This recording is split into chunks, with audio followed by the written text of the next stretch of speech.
Continuing debate, the honourable member for Battle River Crowfoot. Thank you very much, Mr. Speaker, and it is good to be able to enter into debate within this place. Now, Mr. Speaker, there's many topics, including the very important issues surrounding Bill C-8 and its implications on our economy, the pocketbooks of Canadians, the failed fiscal policy, I would suggest, of a Liberal government that is so out of touch with Canadians that they can't even acknowledge their failures when the jobs report today came out, and they even had to amend their tired old talking points. You know, when during question period today, they amended their talking points down 7% on the jobs that they claim have been recovered over the course of the pandemic. When, Mr. Speaker, Canadians are truly hurting. But, Mr. Speaker, I would like to first spend a moment, if you would indulge me, to talk about the circumstances that we're facing here in Ottawa with the protests, and I know some other protests, convoys, and whatnot across the country. You know, Mr. Speaker, it should be the first priority of any leader of any country, but specifically the Prime Minister of Canada, a country that is vast and diverse, from peoples from all around the world, Indigenous peoples that have been here far longer than our European founders. But Mr. Speaker, the objective of any leader should be to unite their country. Yep. Yet we have a Prime Minister, Mr. Speaker, that has been more focused on his narrow personal political gain than anything else. We see a country that is more divided than what I would suggest, Mr. Speaker, than maybe ever before. West versus East, there's a level of Western alienation. I can tell story after story of folks who are giving up on the idea of Canada. These are not separatists, Mr. Speaker. These are folks that feel left behind by a Liberal Prime Minister that has divided Canadians for their own political gain. Mr. Speaker, urban versus rural. We see a greater level of that alienation.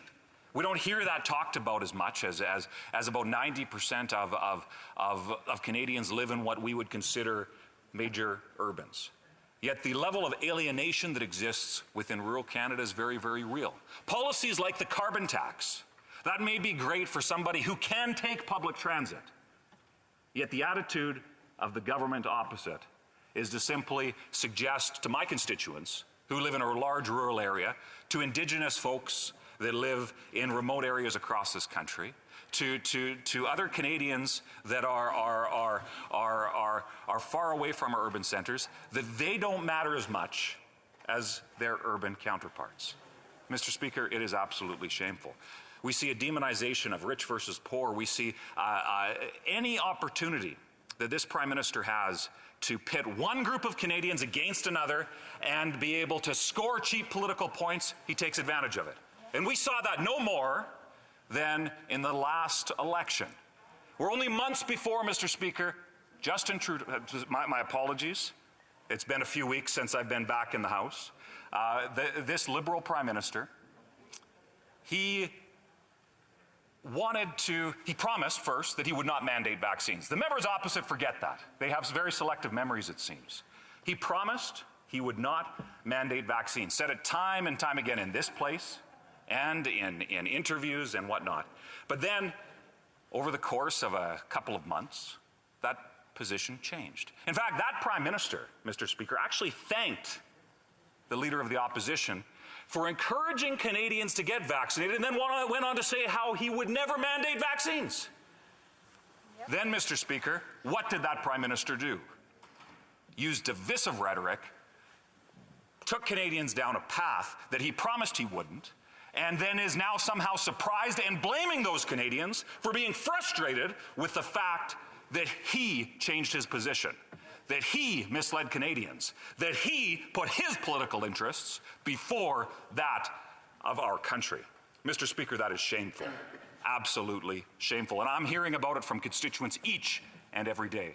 When it comes to the protests outside, Mr. Speaker, the Liberals opposite and other left-leaning partners in his coalition are quick to dismiss their concerns.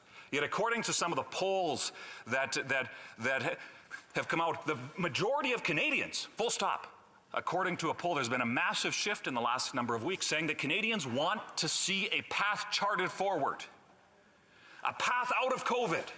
That after 2 years, the rinse, recycle, repeat of the lockdowns and job losses and economic devastation associated with the message that we had to flatten the curve. Well, Mr. Speaker, after 2 years of the pandemic, it's time for leadership to figure out a path forward for Canadians. And, Mr. Speaker, it is unbelievable that this Prime Minister would suggest that what some polls would suggest, a third of Canadians would be a fringe minority with despicable views. Well, Mr. Speaker, there are those who suggest that that many gathered across, out on the streets of Ottawa, across the country, are somehow less Canadian than anyone else. Well, Conservatives have been quick to condemn the despicable actions of a few, but acknowledge that many, many Canadians are simply wanting their voices to be heard.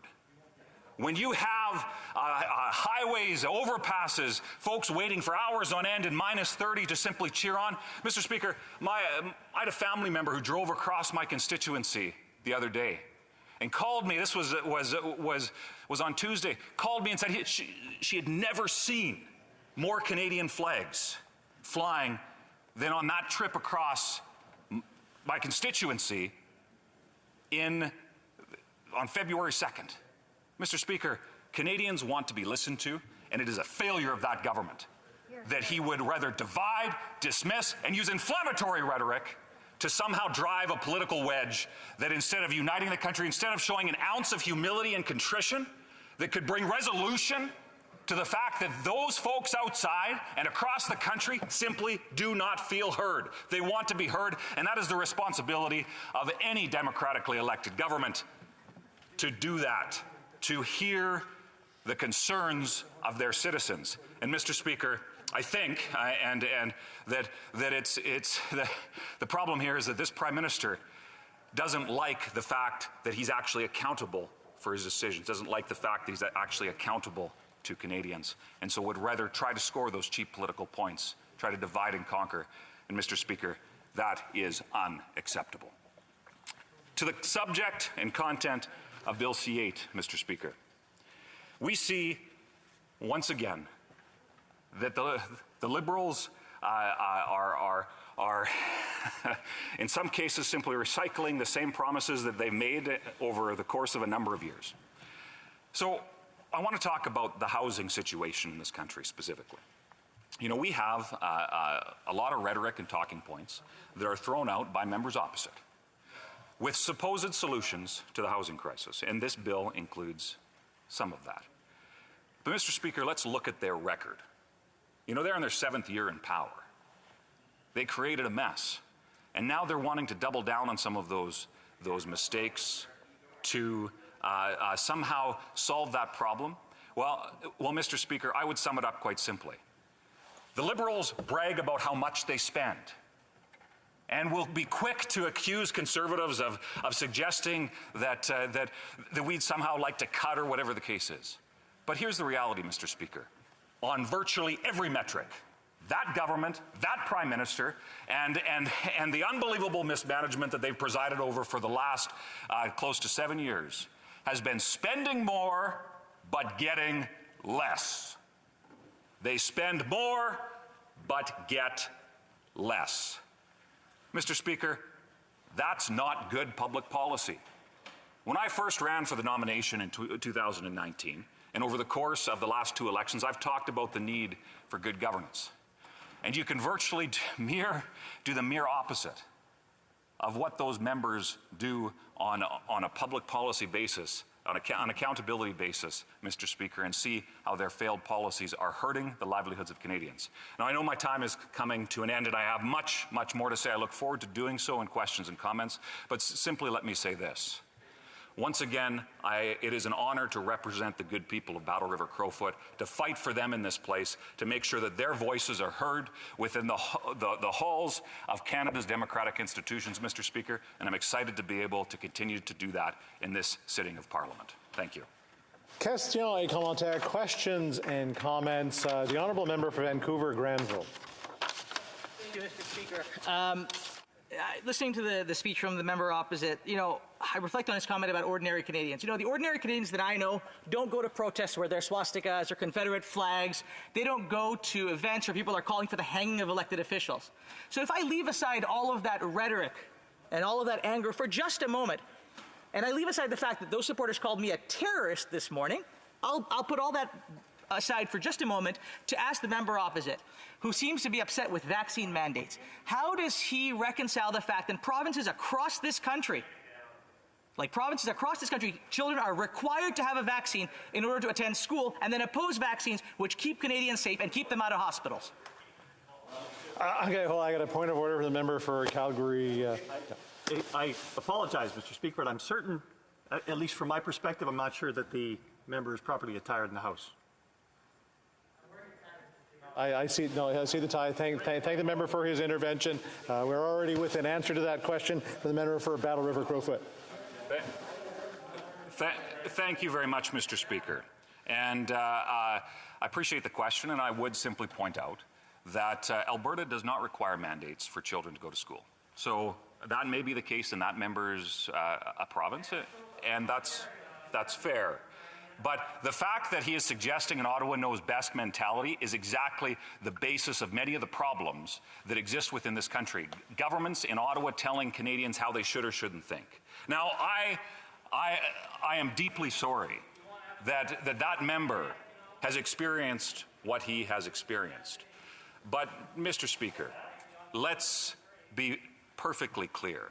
The vast majority of certainly those protesting, including some constituents, many of which are vaccinated, they don't like to talk about that. Then many of the folks that are actually protesting are in fact vaccinated. In fact, the majority of those against mandates are in fact vaccinated.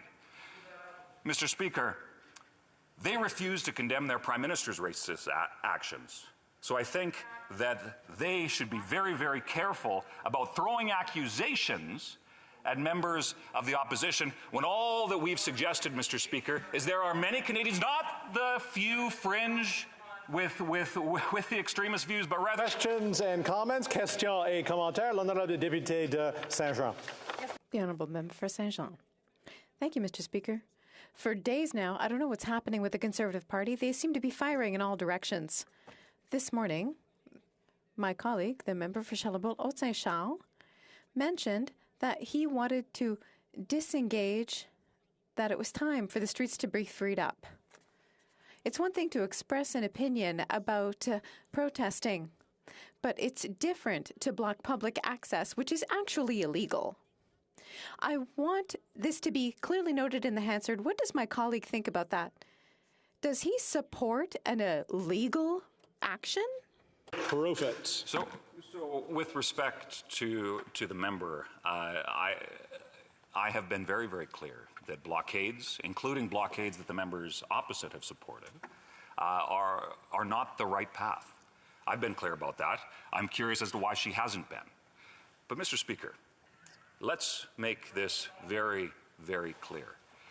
The reason that protest is happening outside is because we have a Liberal Prime Minister that refuses to respect the fact that many Canadians are frustrated, disappointed, and losing their livelihoods because of a Prime Minister that has put his own narrow political interests ahead of the good of our country. Mr. Speaker, that's an inconvenient truth that the left-leaning coalition in this country needs to figure out, because there are a third of Canadians, including many of their voters. In fact, some of the folks outside have told me that they voted for left-leaning parties in the past, Mr. Speaker, but they aren't going to again because they've been failed by the left-leaning... Questions et commentaires, questions and comments. The honourable member for Port Moody, Coquitlam. I think he should be a preacher, personally. Port Moody, Coquitlam. Here we go. Thank you, Mr. Chair, and I'm going to speak as a mother right now. There's been some disturbing comments in the House today blaming babysitters, seniors babysitters that have had to come to the rescue of frontline workers to get them to work. I wanted to share that there was some comments earlier about people that are, restricted in their freedoms, and I just want to remind the people in the House that in my riding, Indigenous girls that go to school are not allowed a bus pass. They get daily chits to get on the bus because giving them a bus pass is dangerous for them using public transit because of the sex trafficking that's going on in this country. Also, when we talk about restrictions on people, persons with disabilities that were in institutions and still live in institutions are told how many times a week they can have a bowel movement. That is what's happening in our country right now. So I just wanted to come back to C8 and get focused on getting help to Canadians. So can I just ask the member about strengthening measures to get the housing out of the investment portfolios in this country and outside of it, and into the hands of Canadians? If you could share with us something that you would like to add to C8 to ensure that housing becomes homes and stops being investment. Well, member for Battle River Crowfoot. So thank you very much, Mr. Speaker. And she touches on some very, very important points regarding human trafficking and the need that we have to have from an all-party perspective to ensure that we address those important issues. And she touched on a number of other important issues, seniors and housing and whatnot, and we do need to have those conversations. Now, I suspect that we would disagree on some of the solutions to things like housing, Mr. Speaker, but let's have an honest conversation. The Liberals are quick to dismiss the Conservative plan in the last election regarding housing, yet it was Canadian economists that suggested that it was our plan that would have helped alleviate some of those pressures. Now, Mr. Speaker, I'm out of time, but I appreciate the opportunity to continue this dialogue on these important issues. Thank you so much.